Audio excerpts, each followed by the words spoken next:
Hi there, it's Thomas. Now, Animal Crossing sounds great. You really feel like you're a part of this world. And in the past, Nintendo used a pretty crazy technique to create this unique atmosphere. But with their latest entry, everything changed. Here's why Animal Crossing's audio was so incredibly difficult to record and the clever trick Nintendo used to fix the problem. This is Taro BANDO. He's a sound designer at Nintendo, responsible for everything from Mario 64 to Wii Sports.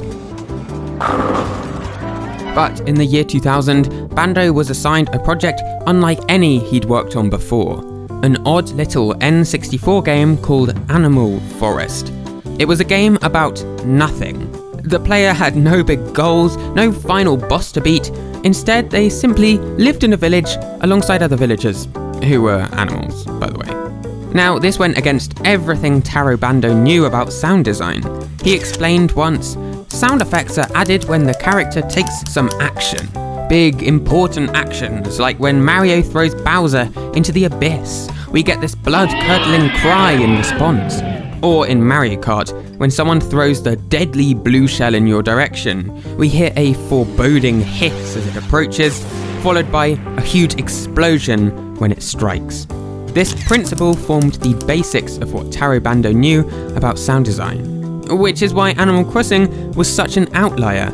How do you add sounds to a game about doing nothing?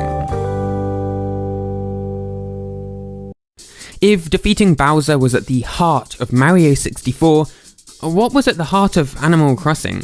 Maybe it didn't have to be this huge, grand battle. His co-worker, a composer named Kazumi TOTAKA, explained, "I enjoy just walking around in the game. It really feels like I've gone back to my hometown village, and just walking around makes me feel happy." Perhaps this was the heart of Animal Forest, just exploring the world. It wasn't the player's actions that needed the focus. It was the gaps between them, the rivers, the bugs, the insects, the ocean, the world. Taro BANDO had found his answer. He needed to record the world.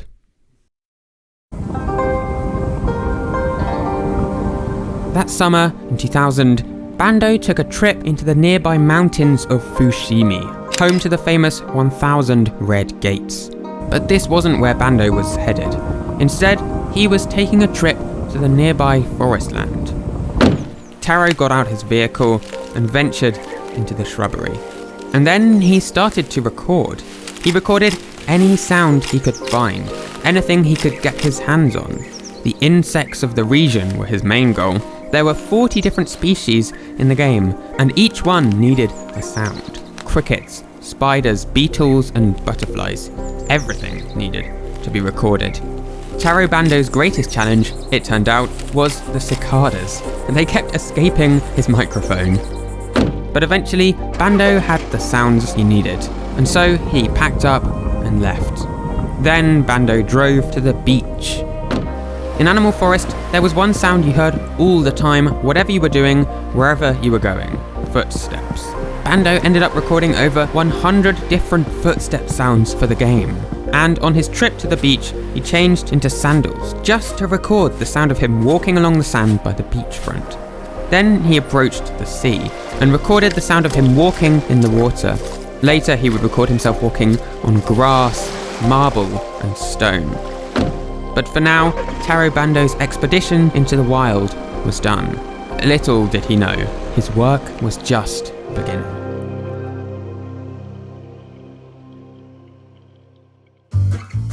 When Taro BANDO returned to Nintendo, he began to catalogue the sounds he had recorded. Not all the sounds he needed could be found in the wild though, so BANDO set up a temporary bug recording studio inside Nintendo's offices. He put up a sign outside reading, "Do not disturb, insect collecting."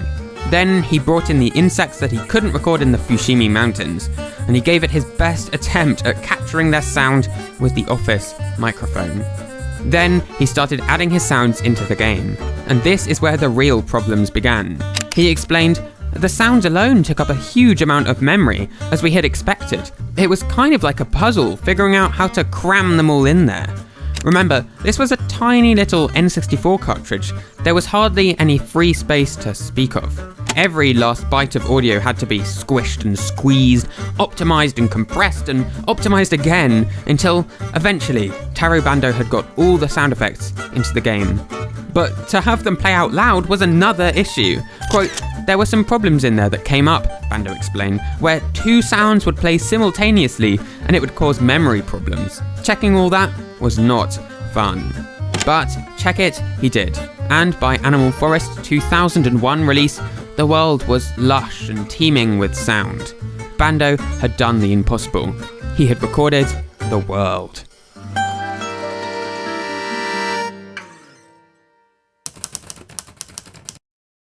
Almost 2 decades later, and the humble Animal Forest had blossomed into a huge franchise called Animal Crossing, known across the world. And with each subsequent entry in the series, things had got bigger. There were more bugs to catch, more fish to fish, there were fossils and gyroids, and now there was crafting and hopping and being God too. The game about doing nothing had become the game about doing everything. Let me introduce you to Kazumi TOTAKA, the composer of Animal Forest, who was now in charge of the entire series' sound. From music to sound effects, TOTAKA was the guy in charge. And as the series progressed, TOTAKA desperately tried to keep up with the volume of sounds needed. He explained that for 2012's New Leaf, Nintendo had to write a whole new sound engine to cope with it all. Quote, "We made an effort to program the sound engine so that such things like the sounds of rivers and insects were expanded upon," he explained. Quote, "A game's sound is a lot more than just music, after all." But by 2020's New Horizons, the situation had reached its breaking point. There was no way the sound team could record everything anymore. This called for a drastic change. So there's a lot of things that we've experimented and then we've tried out for the users to have that immersive feeling when they're playing this game. This is Hisashi Nogami, the game's producer. Oh, and it's being translated by this lady, if you're wondering about the voice. And in order to achieve that from the sound perspective, we adapted this technique called Foley recording. Right, let's talk Foley recording then. This is the technique Kazumi TOTAKA settled on to bring New Horizons to life. It's where real-life sounds are recreated in a studio. Instead of driving out to the mountains and bringing your microphone to the beach, Foley is where you bring the sounds to you. Let's look at the beaches then. When you walk, your footsteps make this great crunchy, sandy noise. Instead of going to a beach and recording them walking on the sand, the game's audio team brought sand into the studio and recorded them walking on it right by the microphone. This very same technique was used to record all the sound effects in Breath of the Wild too. Remember how your equipment clanks as you walk, and it actually changes depending on how much equipment you're carrying and the materials that equipment is made of.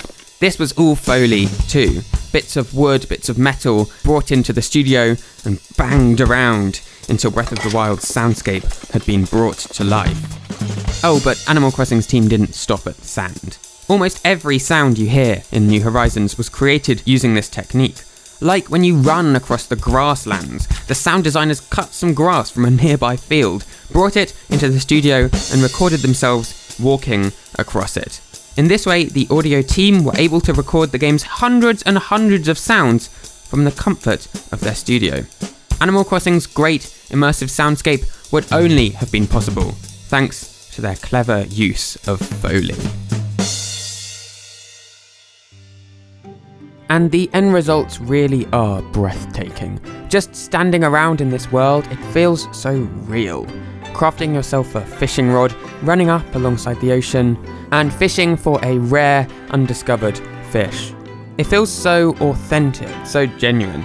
Even with the bright, colourful, and not exactly photorealistic art style, the whole package of visuals, controls, and most importantly, sound effects, help build what seems like a completely believable setting. As if there really is an island in the middle of the ocean, just one plane ticket away. Hi there, it's Thomas. I hope you liked the video. What's your favourite Animal Crossing game? Do you like the new crafting system from New Horizons, or are you more of a classic fan of the old Animal Crossing games? Let me know in the comments. Oh, and I've just started doing these live premiere things of these videos. We've all been chatting in the live chat and it's been really fun. So if you want to tune in, follow me on Twitter and I'll tweet out when one's about to start.